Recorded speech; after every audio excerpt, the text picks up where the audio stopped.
देखो, जो diffraction of light है, ये सीखने से पहले मैं आपको ये बता देता हूं कि पूरे वेव ऑप्टिक्स में या लाइट के 3 फिनोमिनाज ऐसे हैं जिसका आंसर रे ऑप्टिक्स दे ही नहीं पाएगा। उनमें से पहला जो एक्सपेरिमेंट था वो था YDSC, लाइट की इंटरफेरेंस। जो लाइट की इंटरफेरेंस है ना, वो ये अजम्पशन के साथ ही एक्सप्लेन की जा सकती है कि लाइट की वेव नेचर है। हमने किया इंटरफेरेंस, पूरी सुपरपोजिशन किया इंटरफेरेंस। फिर दूसरा फिनोमेना है डिफ्रैक्शन। डिफ्रैक्शन का मतलब है लाइट का बेंड होना, लाइट का बेंड होना कॉर्नर्स पे। जैसे लाइट जा रही है, एक बहुत छोटा सा होल आ गया कार्डबोर्ड में, बहुत ही छोटा होल है, जैसी लाइट जाएगी उस होल में से थोड़ी सी फैल जाएगी, कोनों से फैलेगी, टकरा के थोड़ी सी बेंड हो जाएगी। फैलना वर्ड गलत होगा, बेंड हो जाएगी, हल्की सी बेंड हो जाएगी, रास्ता चेंज कर लेगी। ऐसा नहीं कि लाइट सीधी नहीं जाएगी, सीधी भी जाएगी, पर कुछ लाइट का हिस्सा बेंड भी हो जाएगा। तो इसे बोलते हैं डिफ्रैक्शन ऑफ लाइट। अगर मैं यहाँ लाइट जलाऊं और सामने लाइट की तरफ फेंकूं तो हल्की सी यहाँ मोड़ भी आ गया तो भी कुछ लाइट यहाँ पे जाएगी। तो बेसिकली क्या है? Diffraction of light. कॉर्नर से साउंड में डिफ्रैक्शन होती है। मैं यहाँ बोल रहा हूँ, दूसरे कमरे में आवाज़ जा रही है, शीशे लगे हुए हैं, फिर भी घूम के भी जा रही है, सीढ़ियों तक भी जा रही है, क्योंकि लाइट साउंड जा रही है और देखो टर्न से घूम गई। साउंड जो है वो डिफ्रैक्ट ज़्यादा होती है, ज़्यादा सुनाई, लाइट कम होती है। अब मैं लेज़र लाइट लेके बैठ जाऊँ, लाइट वहाँ से मुड़ेगी नहीं, लेकिन हल्की सी कॉर्नर से हल्की सी टकरा के मुड़ेगी, लेकिन बहुत हल्का फिनोमेना है, साउंड में थोड़ा बड़ा है। तो ये डिफ्रैक्शन ऑफ लाइट है। तो डिफ्रैक्शन ऑफ लाइट क्या है? Phenomena of bending of light. कहाँ? कॉर्नर से। अगर लाइट आ रही है यहाँ से, कॉर्नर से टकराई तो हो सकता है रास्ता चेंज कर जाए, तो इससे बोलते हैं। और कहाँ से? किसी ऑब्स्टिकल से, या अपर्चर। अपर्चर का मतलब होल, बहुत छोटा सा होल को अपर्चर बोलते हैं इन दी पाथ ऑफ लाइट। जैसे फॉर एग्जाम्पल ये वेव फ्रंट आ रहा है, सामने छोटी सी स्लिट रख दी, हल्की सी ओपनिंग है। अगर ओपनिंग बड़ी है तो बहुत ज़्यादा लाइट बेंड नहीं होने वाली, देखो सीधी जा रही है। लेकिन अगर ये होल बहुत छोटा है तो देखो लाइट कितनी ज़्यादा क्या हो गई? बेंड हो रही है। देखो कॉर्नर से क्या हो रही है? बेंड हो रही है। इसे बोलते हैं डिफ्रैक्शन ऑफ लाइट। ठीक। अब डिफ्रैक्शन ऑफ लाइट के अंदर क्या स्टडी क्या करना, बेंडिंग में क्या स्टडी करना है? अब क्या किया, किसी साइंटिस्ट ने एक्सपेरिमेंट किया, उसने लेजर लाइट ली, वेव फ्रंट बना, लाइट गई, वेव फ्रंट की फॉर्म में स्टडी कर रहे हैं, और सामने एक छोटी सी ओपनिंग थी, ओपनिंग में से वेव फ्रंट क्रॉस किया, सामने एक स्क्रीन थी, और लाइट इस ओपनिंग में से एंटर करती स्क्रीन पे गिरेगी। अब स्क्रीन पे जो लाइट कैसे गिरनी चाहिए थी, ओपनिंग में से लाइट आई और स्क्रीन के ऊपर लाइट ही लाइट होनी चाहिए थी, हुई नहीं। कैसे गिरी? ऐसे गिरी, darkness brightness, darkness brightness, darkness. अब बंदा सोच रहा है ये क्या चक्कर है, होल में से लाइट को पास किया, अब कहां से डार्कनेस आ गई? अब तो light as it is screen पे गिरनी चाहिए। चलो YDSC में इट मेक सेंस कि आपके पास 2 सोर्स हैं, एक वेव यहाँ की, एक वेव यहाँ की, क्रेस्ट ट्रफ पे गिर रहा है, क्रेस्ट पे गिर रहा है, समझ में आती है बात। ये क्या बात बनी? एक स्लिट है और स्लिट है और वहां से लाइट गई और फिर भी पैटर्न बन गया। तो ऐसा इसलिए बना क्योंकि लाइट कॉर्नर से थोड़ी सी क्या हो गई? बेंड हो गई। अब बेंड होने से क्या हुआ? देखो, बेंड होने से ये हुआ, मान लो स्क्रीन पे कोई पॉइंट P था, अब लाइट यहां से चली, कुछ मान लो वेव की फॉर्म में unlimited n number of wave चलती हैं लाइट की। अब लाइट यहां से यहां पहुंची, थोड़ी ओपनिंग है, लाइट बेंड होकर यहां से यहां भी पहुंची। लाइट का कुछ हिस्सा अपने ही कुछ हिस्से के साथ क्या कर गया? सुपर इंपोज कर गया। क्यों किया? क्योंकि नीचे की वेव ने ऊपर की वेव से ज्यादा डिस्टेंस कवर किया, तो पाथ डिफरेंस हो गया, पाथ डिफरेंस से फेज डिफरेंस हो गया, और फेज डिफरेंस से कहीं कंस्ट्रक्टिव और कहीं डिस्ट्रक्टिवली लाइट क्या कर गई? इंटरफेयर कर गई। यानी कि लाइट का कुछ हिस्से से क्या करता जा रहा है? इंटरफेयर कर रहा है। इस वजह से ये पैटर्न बनना स्टार्ट हुआ, डार्कनेस ब्राइटनेस, डार्कनेस ब्राइटनेस का। पॉइंट समझ में आ रहा है यहां तक? अब एक्चुअल में सोचा ऐसे जाता है कि लाइट ही लाइट है, इस ओपनिंग में से लाइट ही लाइट है, तो वेव्स ही वेव्स हैं, वेव्स ही वेव्स जाने वाले हैं। ये देखो n नंबर ऑफ वेव यहां मिलेंगी, n नंबर ऑफ वेव यहां मिलेंगी। भगवान जाने कैसे मिलेंगी। अगर क्रेस्ट पे गिरना स्टार्ट हो गया तो कंस्ट्रक्टिवली इंटरफेयर कर जाएंगी, और अगर क्रेस्ट ट्रफ पे गिरना स्टार्ट हो गया तो डिस्ट्रक्टिवली इंटरफेयर कर जाएंगी। तो मैं कह नहीं सकता इस P पॉइंट पे क्या होगा, पर ऐसा क्यों हो रहा है समझ में आ रहा है कि लाइट का एक हिस्सा अपने ही लाइट के दूसरे हिस्से से क्या करता जा रहा है, सुपर इम्पोज। ठीक है यहां तक, इसलिए ये पैटर्न बनते दिखाई दिए। तो ये पैटर्न ऐसे बनते हैं। हम इस चैप्टर में इस पैटर्न को, इन फ्रिंजेस को, ब्राइट एंड डार्क को स्टडी करने वाले हैं, ये कितनी मोटी और पतली बनती हैं, जैसे YDSC में किया था सेम। बट पॉइंट समझ में आ रहा है कि सोचना कैसे है, कोई डाउट इसमें? तो इसके अंदर डिफ्रैक्शन दो टाइप की है। पहली डिफ्रैक्शन है Fresnel diffraction. Fresnel diffraction, Fresnel scientist का नाम है। तो ये डिफ्रैक्शन के अंदर क्या होता है, एक स्लिट पे होती है, when source is at infinite distance from it. Source कहां पर है, at finite distance from it. Finite का मतलब जैसे एक बल्ब लगा दिया, bulb is a point source, तो स्फेरिकल वेव फ्रंट जो है स्लिट में से स्फेरिकल वेव फ्रंट जा रहा है या सिलेंड्रिकल वेव फ्रंट जा रहा है, क्योंकि जो सोर्स हम लेते हैं उससे प्लेन वेव फ्रंट बन ही नहीं सकता। प्लेन वेव फ्रंट कहाँ बनता है, नेचुरल लाइट, जो नेचुरल लाइट है उसका एक हिस्सा जो इनफाइनाइट डिस्टेंस से लाइट आ रही है उसका अगर एक पार्ट उठाया जाए वो एक प्लेन वेव फ्रंट है। तो हम तो प्लेन वेव फ्रंट पे काम करते हैं, तो अगर वेव फ्रंट प्लेन नहीं है तो फ्रेस्नेल डिफ्रैक्शन है। लेकिन Fraunhofer diffraction, it is a type of diffraction that takes place at a slit when a plane wave front is incident on a slit. हम किस में इंटरेस्टेड हैं, प्लेन वेव फ्रंट, क्योंकि हम काम किस पे करते हैं, प्लेन वेव फ्रंट पे। तो हमें वेव फ्रंट क्या चाहिए, प्लेन, और प्लेन वेव फ्रंट कहां से मिलेगा, लाइट से, नेचुरल लाइट से प्लेन वेव फ्रंट है। पर एक प्रॉब्लम है, अगर मैं नेचुरल लाइट पे एक्सपेरिमेंट करता हूं तो फिर फ्रिंजेस दिखेंगी, क्योंकि मेरे को डार्कनेस भी देखनी है। तो मुझे एक्सपेरिमेंट किस में करना है, अंधेरे में करना है। अंधेरे में नेचुरल लाइट नहीं है तो प्लेन वेव फ्रंट नहीं है, ये बड़ी प्रॉब्लम है। तो प्लेन वेव फ्रंट हमें बनाना पड़ेगा। अगर मैं प्लेन वेव फ्रंट के साथ एक्सपेरिमेंट करता हूं तो डिफ्रैक्शन का नाम क्या है, फ्रॉनहोफर, और हमारे सिलेबस में क्या है, फ्रॉनहोफर। हम प्लेन वेव फ्रंट का काम करते हैं। तो क्या टॉपिक का नाम क्या है, diffraction of light at single slit, जिसे क्या बोलते हैं, फ्रॉनहोफर डिफ्रैक्शन। क्या ये पॉइंट यहां तक समझ में आ रहा है? अब ये एक्सपेरिमेंट के अंदर ये डायग्राम है, इसका बड़ा अजीब सा डायग्राम है। क्या ये बनाना पड़ेगा, इतना कॉम्प्लेक्स डायग्राम कैसे याद करेंगे, बनाना पड़ेगा। क्या है ये डायग्राम, मैं समझाता हूँ धीरे धीरे करके। ये बन जाएगा, 1 मिनट में बन जाएगा, कुछ खास नहीं है, लग ही रहा है, इतना है नहीं। रूल नंबर 1, सबसे पहली चीज, हम जब ये एक्सपेरिमेंट करेंगे तो सबसे पहली चीज हम एक पॉइंट सोर्स लेंगे एस। प्लेन वेव फ्रंट तो हम ले नहीं सकते, तो हम एक पॉइंट सोर्स लेंगे एस। पॉइंट सोर्स से लाइट निकलेगी ऐसे, ये लाइट निकल रही है, देख रहे हो, ये लाइट निकल रही है। जब ये पॉइंट सोर्स से लाइट निकलेगी तो उस केस में मैं इसके ऊपर एक्सपेरिमेंट नहीं करूंगा, क्योंकि प्लेन वेव फ्रंट नहीं बनने वाला, ये तो कर्व बनेगा ऐसा। तो मैं एक लेंस रखूंगा, लेंस इसलिए क्योंकि मैं इस सोर्स को इसके फोकल लेंथ पे रखूंगा। आपने 10th में पढ़ा हुआ है, अगर ये लाइट फोकल लेंथ पे पड़ी हुई है तो लाइट लेंस में से जब पास करेगी तो क्या बन जाएगी, स्ट्रेट चली जाएगी। सुना होगा आपने 10th में, फोकस पे रखोगे ऑब्जेक्ट तो फिर इमेज कहां पर बनती है, एट इन्फिनिटी, सेम। तो रेस बिल्कुल सीधी चली जाएंगी। सीधी जाने का मतलब है कौन सा वेव फ्रंट तैयार हो गया, प्लेन वेव फ्रंट। तो ये लेंस का सिर्फ इतना सा काम है कि वेव फ्रंट को क्या तैयार करना, प्लेन तैयार करना। कोई डाउट इसमें, पॉइंट समझ में आ रहा है? तो प्लेन वेव फ्रंट तैयार करना, और इसके ऊपर कोई क्वेश्चन नहीं आने वाला, कुछ भी नहीं आएगा इसमें। क्या ये पॉइंट यहां तक क्लियर है? नेक्स्ट है, अब मेरा एक्सपेरिमेंट तो इसके बाद स्टार्ट है। एक्सपेरिमेंट थोड़ा ना मेरा एक्सपेरिमेंट तो ये है कि अगर आपके पास एक प्लेन वेव फ्रंट आता है, ये रहा आपका एक प्लेन वेव फ्रंट, ये रहा। अगर आपके पास एक प्लेन वेव फ्रंट, चाहे वो लेंस से तैयार हुआ, कैसे भी तैयार हुआ, एक प्लेन वेव फ्रंट आता है और सामने क्या पड़ी हुई है, एक स्लिट। एक स्लिट में से वेव फ्रंट को पास करना है। एक्चुअल में डायग्राम बहुत बड़ा है, इतना बड़ा डायग्राम थोड़ी ना है। वेव फ्रंट तो इतना सा है और स्लिट इतनी सी है। स्लिट ये भी बहुत बड़ी है, स्लिट तो 2 mm की है। mm तो बोर्ड पे बैठ के दिखा भी नहीं सकता मैं, तो ये भी तुम्हें बहुत बड़ा डायग्राम दिख रहा है। तो एक्चुअल में एक्सपेरिमेंट का जो स्केल है वो बहुत ज़्यादा छोटा है। तुम ये देखो, अगर mm में चल रहा है तो सोचो एक्सपेरिमेंट कितने छोटे लेवल पे चल रहा है, इतना सा।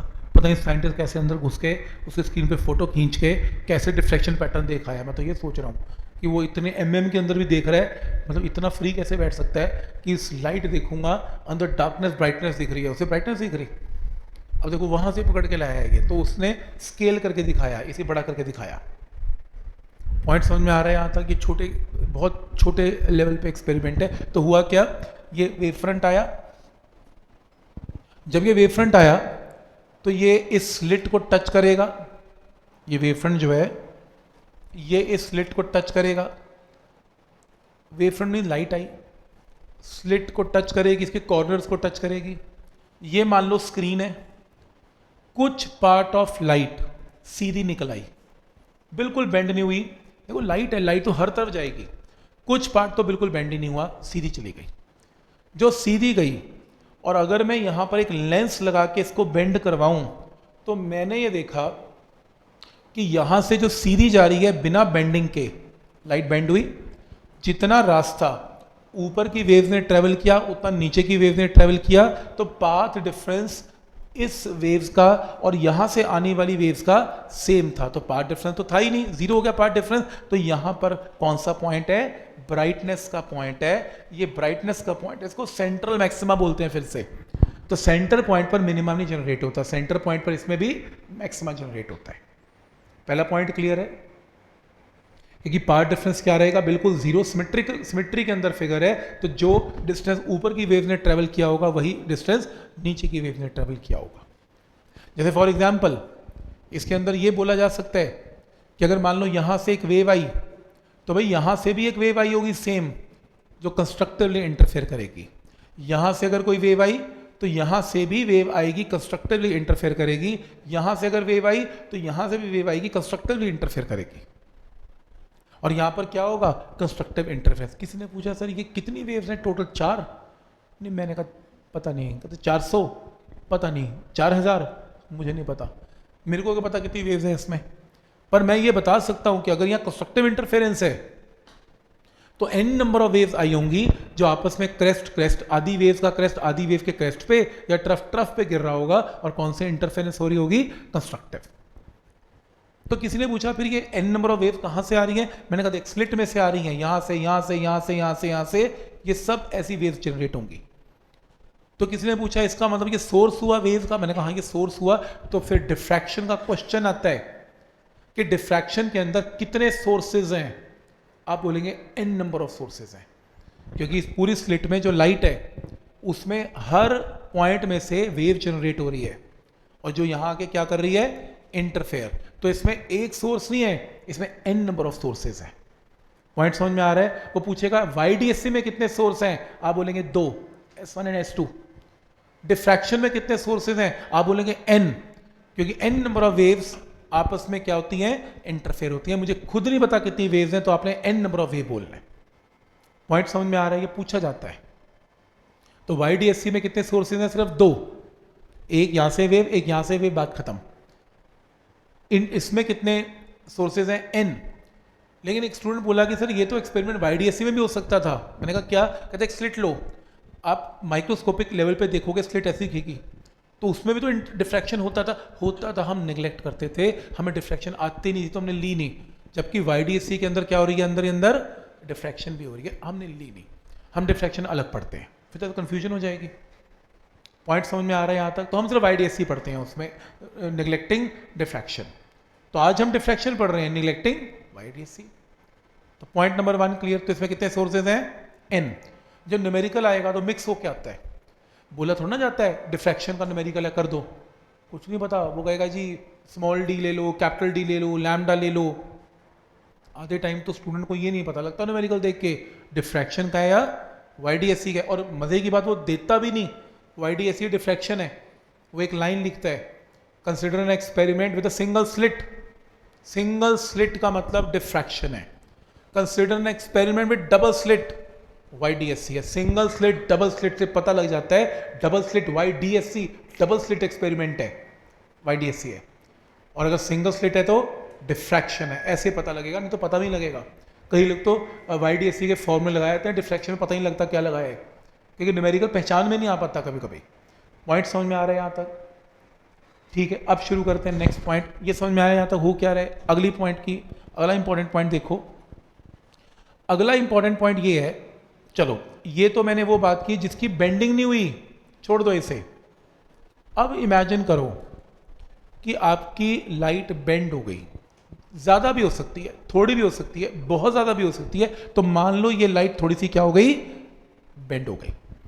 अब बेंड होगी तो वेव फ्रंट कहाँ जाएगा, ऊपर जाएगा। और बेंड हो गई तो वेव फ्रंट और ऊपर जाएगा, और बेंड हो गई और ऊपर जाएगा। यहां से बेंड हुई नीचे जाएगा, और बेंड हुई नीचे। तभी तो लाइट क्या होगी, ऐसा लाइट फैल रही है। ये लाइट इधर भी जा रही है, बेंड होने के बाद इधर भी जा रही है, इधर भी और इधर भी। तो बेंडिंग के एंगल्स कई हैं। पॉइंट समझ में आ रहा है? तो हम इमेजिन कर लेते हैं, एक बेंडिंग लेते हैं, बस ये लो जी, हम इमेजिन करते हैं लाइट क्या हो गई, बेंड हो गई। तो हमारा वेव फ्रंट कैसे जाएगा, ऐसे जाएगा। और अगर मैं बीच में एक लेंस रख दूं ताकि फोकस करवा सकूं, तो मैं देखूंगा कि मेरी जो लाइट है वो कहीं पी पॉइंट पे जाके मिल रही है। देख रहे हो, ये पी पॉइंट है। तो यहां से बहुत सारी वेव्स हैं जो जनरेट होने वाली हैं। यहां से जो बहुत सारी वेव्स हैं, उनमें से ये वेव यहां से यहां जाएगी, ये यहां से यहां जाएगी। साफ पता लग रहा है नीचे की वेव ने ऊपर की वेव से बड़ा डिस्टेंस कवर किया। तो इज अ पाथ डिफरेंस। तो ये पाथ डिफरेंस क्या जनरेट करेगा पी पॉइंट पे, या तो कंस्ट्रक्टिव या डिस्ट्रक्टिव इंटरफेरेंस जनरेट करेगा।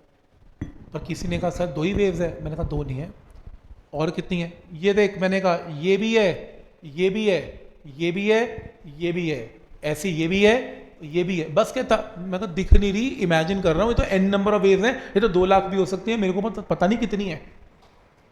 तो कहता है फिर आप कैसे कहोगे पी पॉइंट पर कंस्ट्रक्टिव डिस्ट्रक्टिव? तो मैं कहूंगा देख, पहले मैं इसका पार्ट डिफरेंस निकालूंगा, फिर मैं इसका निकालूंगा, फिर मैं इसका निकालूंगा, फिर मैं इनका निकालूंगा, सबको मिलाऊंगा, टोटल पार्ट डिफरेंस आएगा, वो डिसाइड करेगा यहां पर कंस्ट्रक्टिव या डिस्ट्रक्टिव इंटरफेरेंस है। ये तो और कॉम्प्लेक्स हो गया। वाइड एसी ज़्यादा बेटर था, लगाओ पाइथागोरस आंसर आ गया। दो ही तो वेव्स थी, इसके अंदर तो दिख ही नहीं रही वेव्स कितनी है। पार्ट डिफरेंस कौन निकालेगा, मैं नहीं निकाल पाऊंगा इसमें, तो होगा कैसे बताता हूँ। और पॉइंट समझ में आ रहा है, यहाँ तक लॉजिक है। एन नंबर ऑफ वेव निकलेंगी, आपस में हर का पार्ट डिफरेंस होगा ऊपर नीचे ऊपर नीचे ऊपर नीचे का, और जो पार्ट डिफरेंस होगा वो डिसाइड करेगा पी पॉइंट पर कंस्ट्रक्टिव या डिस्ट्रक्टिव इंटरफेरेंस है। तो अब अगर मैं वापस डायग्राम में चलूं, देखो ये डायग्राम ऐसे बनेगा। वेव फ्रंट आया, ये स्लिट है, स्लिट में से जो दो लाइट सीधी गई वो तो यहाँ फोकस हो गई ओ पे। तो एक डायग्राम देख रहे हो, पहले वाला डायग्राम ये रहा, फिर दूसरा, ये वेव फ्रंट बेंड हो गया, ये कहाँ मिला, यहाँ मिला। तो बेसिकली दो डायग्राम मैंने अलग अलग बनाए, इसने इकट्ठे बना दिए। तो कैसे बनाए, ये वो वेव्स हैं जो बेंड नहीं हुई, और ये वो हैं जो बेंड हो गई। पॉइंट क्लियर है यहाँ तक? कोई डाउट इसमें? इस एक्सपेरिमेंट में स्लिट और स्क्रीन की दूरी को क्या लिखा जाता है, कैपिटल डी। सारे डिस्टेंसेस कहाँ से मेजर किए जाते हैं, सेंटर पॉइंट से। सेंटर पॉइंट से डिस्टेंस पी की डिस्टेंस को क्या लिखते हैं, एक्स, जैसे वाईडीएससी में था एक्स, सेम चीज है। और जो स्लिट है उसकी जो विड्थ है, स्लिट विड्थ, स्लिट की विड्थ को किससे रिप्रेजेंट करते हैं, छोटा ए। कई बुक्स स्मॉल डी भी करती हैं, पर मैं छोटा ए करता हूं ताकि कंफ्यूजन ना हो मेरे को, मैं डिफ्रैक्शन कर रहा हूं। मतलब फॉर्मूला एक जैसा दिखेगा स्मॉल डी के साथ, तो मेरा फिर तो वाईडीएससी में डिफरेंस ही नहीं रहा, तो मैंने स्मॉल ए लिख दिया। काफ़ी बुक स्मॉल ए लिखती हैं, पर कई न्यूमेरिकल स्मॉल डी लिख देती हैं। ठीक है, यहाँ तक क्लियर है? कोई डाउट इसमें? डायग्राम समझ में आ रहा है कैसे है? और लेंस इसलिए है ताकि इसको फोकस करके देख सकें कि मैक्सिमा का पॉइंट है या मिनिमा का पॉइंट है। अब पॉइंट क्या है, मुझे कैसे पता लगेगा कि पी पॉइंट पर मैक्सिमा या पी पॉइंट पर मिनिमा है? ये करने के लिए, डिटेल्ड समझने के लिए, मैंने इसमें एनसीईआरटी का पोर्शन लगा रखा है, थ्योरी, एनसीईआरटी थ्योरी। सिर्फ समझाने के लिए, आपको बनानी है वेल एंड गुड, नहीं बनानी तो ऐसा क्वेश्चन आता भी नहीं है, बट मैं आपको समझाना चाहता हूँ कि एनसीईआरटी लिखती क्या है, वो क्या कहना चाह रही है। हालांकि इतना कॉम्प्लेक्स तो एनसीईआरटी भी नहीं कर पा रही, वो भी मना कर रही है कि मत करना। अभी दिखाता हूँ, वो कहते हैं मना कर, रहने दे, आउट ऑफ स्कोप है। वो ये कहती है कि देखो कितनी कंफ्यूजन है। वो ये कहती है कि मान लो एक स्लिट है, स्लिट ए विड्थ की स्लिट है, तो और ये कोई पी पॉइंट होगा ऊपर जाके जहाँ वेव्स मिलने वाली है, लाइट मिलने वाली है, और मान लो ये वेव फ्रंट क्या हो गया, बेंड हो गया। ये बेंड हुआ by an angle of suppose कितना, थीटा। थीटा एंगल पे बेंडिंग हुई वेव फ्रंट की, और पी पॉइंट पे मिल रही है। मेरे को क्या निकालना है, पी पॉइंट पर पाथ डिफरेंस। तो किसी ने कहा उसमें प्रॉब्लम क्या है, मैंने कहा क्यों, कहता ये फिगर दिखाने की जरूरत ही नहीं है, मैंने कहा कैसे? वो कहता देखो आप सिंपली एक काम करो, पी पॉइंट पे एक वेव ये गई, ये रास्ता है, दूसरी वेव का रास्ता ये रहा, नीचे की वेव ने ऊपर की वेव से ज़्यादा डिस्टेंस कवर किया, कितना ज़्यादा कवर किया वो कैलकुलेट कैसे किया जाएगा? Draw a perpendicular. अगर ये एंगल थीटा है, अगर ये विड्थ ए है, तो ये ऑटोमेटिकली क्या आ जाएगी? ए साइन थीटा। तो नीचे की वेव ने ऊपर की वेव से कितना ज़्यादा डिस्टेंस कवर किया, इतना, और ये वैल्यू कितनी है? A sine theta. तो आ तो गया पार्ट डिफरेंस। पॉइंट समझ में आ रहा है? तो पार्ट डिफरेंस कैसे निकाला? ए साइन थीटा, बात खत्म। कहता वो दिखा क्यों रहे हो? मैंने कहा इसलिए दिखा रहा हूं कि अगर मैंने ये बोल दिया ए साइन थीटा, तो लोग मुझसे ये पूछेंगे कि सर क्या इसमें दो ही वेव्स हैं, एक नीचे वाली एक ऊपर वाली, बीच में क्या है? मैंने कहा नहीं, बीच में है, यहाँ भी वेव्स हैं। तो अगर यहाँ वेव्स हैं तो स्टूडेंट ये पूछेंगे कि इनका क्या किया आपने, छोड़ दिया? इनका भी तो क्या होगा? Path difference. वो तो लिया ही नहीं। अब मैं कहूँगा मेरे को तो नंबर ऑफ वेव्स ही नहीं पता, मैं कैसे निकालूंगा पाथ डिफरेंस? तो अब एनसीईआरटी उसमें हेल्प करती है आपकी, इनका करना क्या है। पॉइंट समझ में आ रहा है? अगर मैं सिर्फ ए साइन थीटा बोल देता हूं ना, तो मैं ये अज्यूम कर रहा हूं कि सिर्फ और सिर्फ दो ही वेव्स हैं, लेकिन एक्चुअल में तो वेव्स ही वेव्स हैं। तो एनसीईआरटी ये कहती है कि आप इमेजिन करें कि इस पूरी स्लिट में एन नंबर ऑफ सोर्सेज हैं, वेव यहां से भी निकल रही है, यहां से भी, यहां से भी, यहां से भी, यहां से भी, यहां से भी, कितने? एन सोर्सेज हैं। अब वो कहती है कि एन नंबर ऑफ सोर्सेज तो मैं दिखा नहीं सकती कितने, मुझे खुद नहीं पता कितने।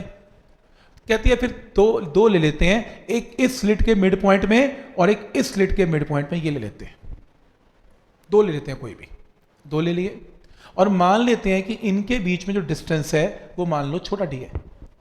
अगर ये छोटा डी है तो ये वेव फ्रंट का पैरेलल बनाते हैं थीटा, तो पाथ डिफरेंस यहां पर क्या आएगा? D sine theta. मतलब जो वेव यहां से निकलेगी, जो वेव यहां से निकलेगी, उनमें पाथ डिफरेंस क्या आएगा? D sine theta. और अगर तुम ये दो सोर्सेज लेते हो और इनके बीच में डिस्टेंस डी डैश है, तो डी डैश साइन थीटा। तो कहने का मतलब अगर तुम ये सोर्स लेते हो तो पाथ डिफरेंस क्या आएगा? D sine theta. तुम दो M2 M1 यहां लेते हो तो डी साइन थीटा। अब तुम्हें तो पता नहीं कितने सोर्सेज हैं, तो बेसिकली क्या करने की कोशिश कर रहे हैं? ये पाथ डिफरेंस ले रहे हैं M1 M2 का। लाइट तो L से भी जा रही है, M1 से भी जा रही है, M से भी जा रही है, M2 से भी जा रही है, N से भी, और पता नहीं कितने सोर्सेज से जा रही है, वेव ही वेव जा रही है, पर हमने सिर्फ दो ही लिए, M1 M2, और path difference D sine theta. तो पाथ डिफरेंस की वैल्यू M1 एंड M2 में क्या आएगी? D sine theta. और एंगल्स ऑप्टिक्स में छोटे होते हैं तो साइन थीटा को सिर्फ क्या लिख सकते हैं? थीटा। फ्रेजनल नाम का साइंटिस्ट था, वो कहते हैं कि तुम्हें अगले दो भी लेने चाहिए, उनका पाथ डिफरेंस भी निकालना चाहिए, फिर अगले दो भी लेने चाहिए, उनका पाथ डिफरेंस भी निकालना चाहिए, अगले दो लेने चाहिए, पाथ डिफरेंस, तभी तो आएगा टोटल पाथ डिफरेंस। तुम्हें सारे लेने चाहिए, सारे लेने के लिए क्या करनी पड़ेगी? इंटीग्रेशन। तो ये सब एनसीईआरटी लिखा हुआ है, और एंड में लिखा हुआ है कि हमें ये कैलकुलेशन पाथ डिफरेंस की किसने की थी? फ्रेजनल ने, by using integral calculus. So we omitted है, हम छोड़ देते हैं, हमसे ना हो पाएगी, तो ये छोड़ दो, आउट ऑफ कोर्स चला गया। तो फिर क्या करें? वापस आ जाएं। तो फिर मेरी बात सुने, मेरी बात ये है कि आफ्टर इंटीग्रेशन उसने क्या दिया? आफ्टर इंटीग्रेशन रिजल्ट फिर वही दिया कि पाथ डिफरेंस इंटीग्रेशन के बाद भी क्या? ए साइन थीटा। तो अगर जो पहली और आखिरी वेव की जो पाथ डिफरेंस की वैल्यू है ए साइन थीटा, सभी वेव्स का पाथ डिफरेंस इंटीग्रेट करने के बाद भी क्या आएगा? ए साइन थीटा। इसलिए जो पार्ट अभी मैंने करवाया आपको पढ़ने की जरूरत नहीं है। एनसीईआरटी ये तो कह रही है भाई इसको पढ़ना मत और समझना भी मत, छोड़ दें। तो सीधा पार्ट डिफरेंस क्या याद करें? ए साइन थीटा। अब ये टॉपिक स्टार्ट है, तो मैं आपको अंदर की बात बता रहा हूँ, घुमा के लेके आ रहा हूँ कि कैसे चीज़ें घूम के आ रही हैं। अब शुरू करते हैं टॉपिक।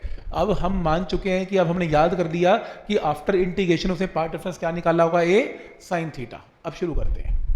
तो वो कहेगा कि कंडीशन लिखो कंस्ट्रक्टिव इंटरफेरेंस की और डिस्ट्रक्टिव इंटरफेरेंस की। कंडीशन कि कब कंस्ट्रक्टिव है पी पॉइंट पे और कब डिस्ट्रक्टिव है पी पॉइंट पे, ये लिख के दिखाओ। अब एक पॉइंट ध्यान से सुन लेना, इसमें इंपॉर्टेंट है, इसकी नेमिंग, नामकरण कैसे है। नेमिंग ऐसे है, जो तो सेंटर का पॉइंट है, सेंटर का पॉइंट उसे बोलते हैं सेंट्रल मैक्सिमा, या उसे बोलते हैं प्राइमरी मैक्सिमा। प्राइमरी पॉइंट सिर्फ और सिर्फ सेंट्रल पॉइंट को बोलते हैं, वो प्राइमरी है। इसके अलावा जितने मैक्सिमा निकले या जितने मिनिमा निकले वो सब के सब सेकेंडरी हैं। तो आप नोट करेंगे इस चैप्टर में, वो बोलेगा सेवंथ सेकेंडरी मिनिमा निकाल दो, मतलब वो ये नहीं कहेगा मिनिमा निकाल दो, वो आगे नाम लिखेगा सेकेंडरी मिनिमा। वैसे प्राइमरी मिनिमा होता भी नहीं है, क्योंकि प्राइमरी में क्या है, सिर्फ मैक्सिमा। सेंट्रल पॉइंट पे प्राइमरी मैक्सिमा ही है, बाकी सब मैक्सिमा, बाकी सब मिनिमा के आगे नाम क्या लगाएगा, सेकेंडरी। मतलब प्राइमरी को छोड़ के, सेंटर को छोड़ के सारी चीजें क्या है, सेकेंडरी। तो नोट करो, position of secondary minima, secondary word लगा रहा है, अदरवाइज मिनिमा लगा देगा तो भी चलेगा। तो हम क्या बताने जा रहे हैं, मिनिमा कहां पे आएगा, पोजीशन ऑफ सेकेंडरी मिनिमा। तो आपको इसने ये ऐसे समझाया, ये देखो ये लिखना है, अगर आपके पास ये स्लिट है, अगर आपके पास ये कोई पॉइंट है, यहां से ये मान लो आपके पास क्या है ए, और ये थीटा, तो पार्ट डिफरेंस क्या है, ए साइन थीटा, ठीक है, पी पॉइंट का पार्ट डिफरेंस है साइन थीटा।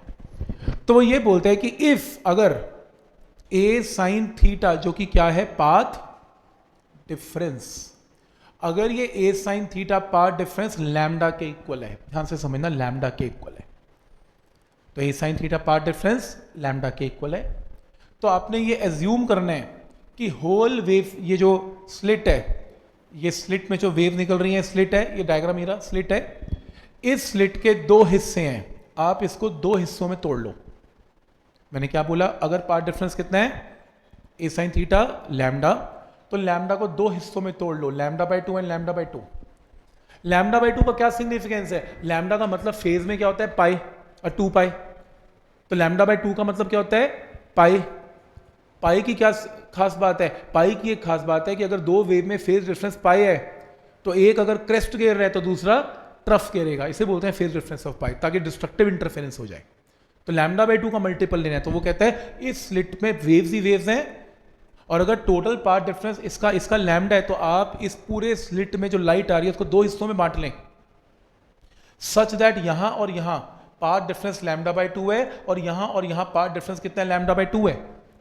और इमेजिन करें कि अगर कोई वेव यहां पे आ रही है, तो इसके नीचे के हिस्से में भी एक और वेव आ रही होगी, जो आपस में क्या कर रही है, कैंसल, एक वेव के कॉरस्पॉन्डिंगली दूसरी वेव आ रही है, आपस में कैंसिल कर रही है, यानी कि क्रेस्ट ट्रफ पे गिर रही है, और यहां पर किसका पॉइंट आ रहा है, मिनिमा का पॉइंट आ रहा है।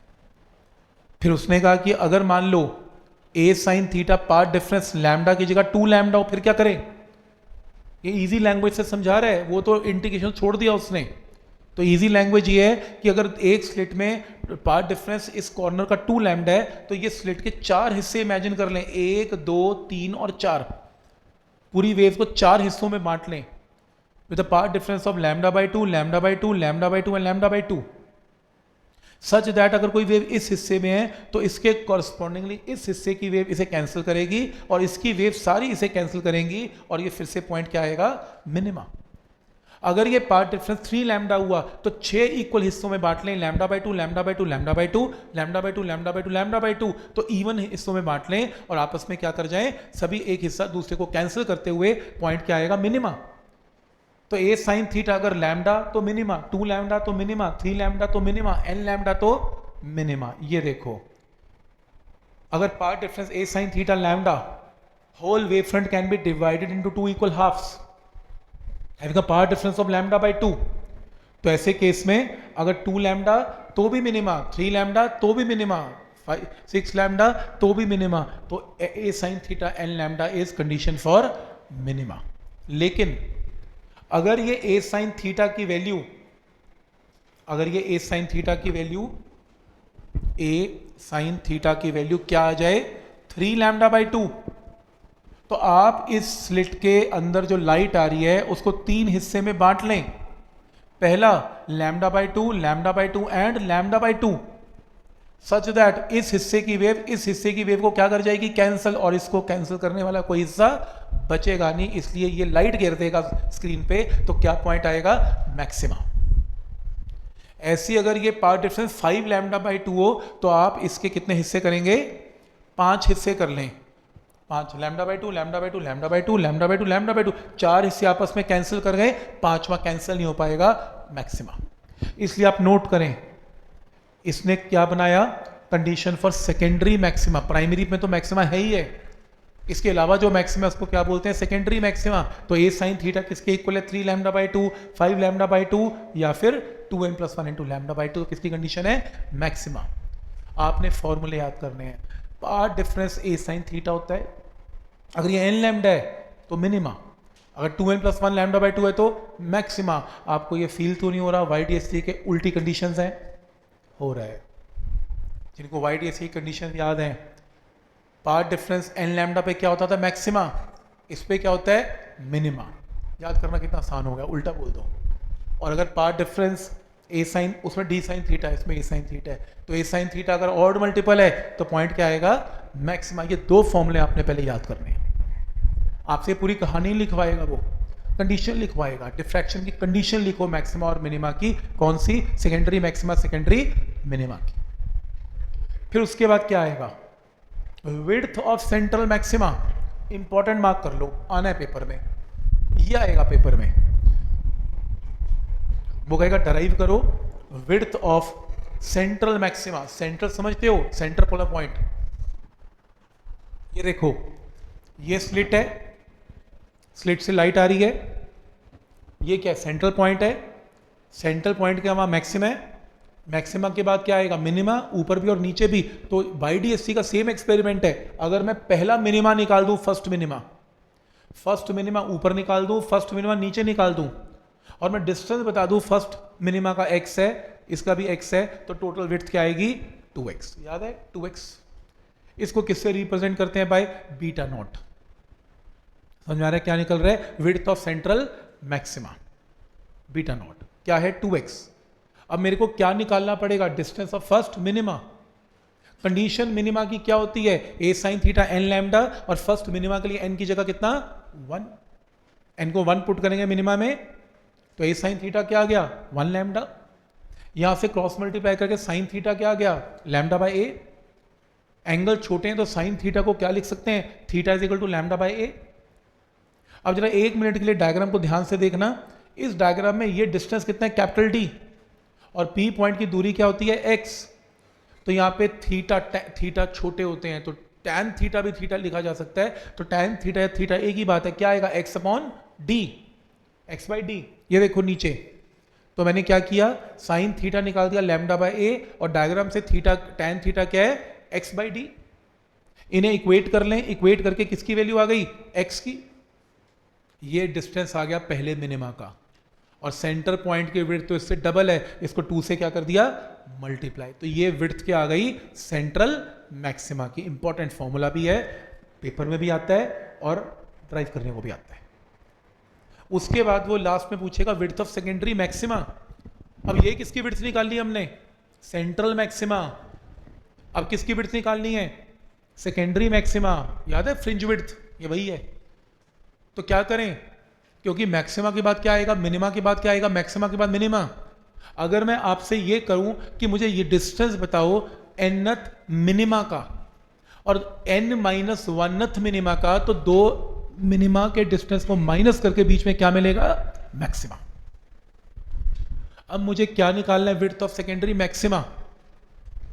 लेकिन मैं टॉपिक कहां से स्टार्ट करूंगा, मिनिमा। कई लोग पूछते हैं उल्टा लिख दिया आपने, उल्टा ही लिखा, विड्थ मैक्सिमा की निकलेगी पर डिस्टेंस किसका निकालना है, मिनिमा। अब nth मिनिमा कहां मिलेगा, nth मिनिमा की कंडीशन बोलो क्या है, a sine theta n lambda. Minima की कंडीशन है डिफ्रैक्शन में, sine theta n lambda by a. Angle छोटे हैं तो साइन थीटा को क्या लिख सकते हैं, थीटा। लेकिन थीटा tan थीटा से क्या लिखा था, x/d एक्सपेरिमेंट में। इन्हें इक्वेट कर लो, x की वैल्यू आ गई। बहुत इंपॉर्टेंट फॉर्मूला है।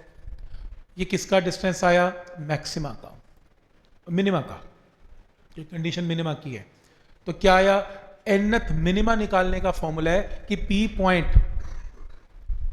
कि अगर वो कहेगा पेपर में कि 7th मिनिमा निकालो, उसका डिस्टेंस क्या होगा, तो मैं n को 7 पुट कर देना।